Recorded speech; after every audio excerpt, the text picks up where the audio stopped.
You know those people who'd rather stay in and binge-watch Netflix than go out for a night out? The ones who act like stepping outside is an extreme sport? Ever wonder why they're so content in their own little bubble?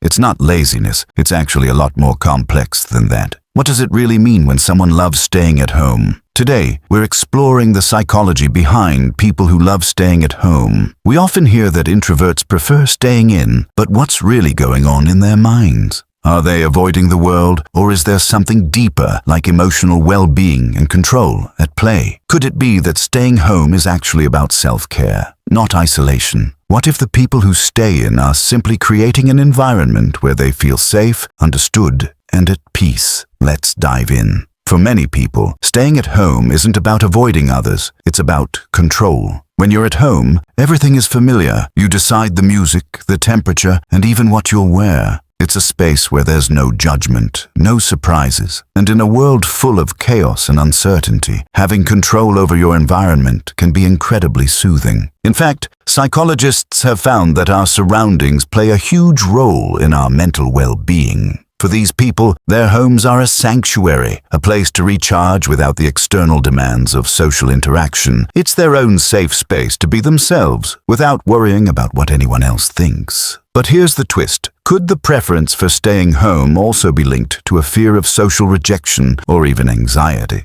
For some, social situations can trigger insecurity, making them feel uncomfortable or misunderstood. It's easier to stay at home than face that discomfort. After all, who's going to judge you for kicking back in your own home? But what if staying home isn't about avoiding people, but about prioritizing personal well-being? Could staying at home actually be the best form of self-care for some people, a way to process emotions and recharge? Let's think about it. People who love staying at home often exhibit traits of introversion, which means they gain energy from solitude rather than socializing. But even for extroverts, staying in can be a chance to reset. It's about being in an environment where they feel most authentic. No pressure to fit in, no obligation to perform, just pure self-expression. There's also the control factor again. Whether it's choosing what to eat or what show to watch, being at home allows people to make decisions that suit their mood. In a world that's always rushing, staying home gives them the opportunity to just be, and that feeling of autonomy helps reduce stress and anxiety, things we could all use less of. So, when you meet someone who loves staying at home, don't just think they're being antisocial. For many, it's a way to recharge and preserve their mental and emotional balance. It's their way of saying, I'm okay with being with myself. Are you someone who loves staying at home, or do you find yourself craving the outside world more often? And what does that say about your emotional needs? If you enjoyed this video, don't forget to like, subscribe, and share it with someone who might relate. See you next time.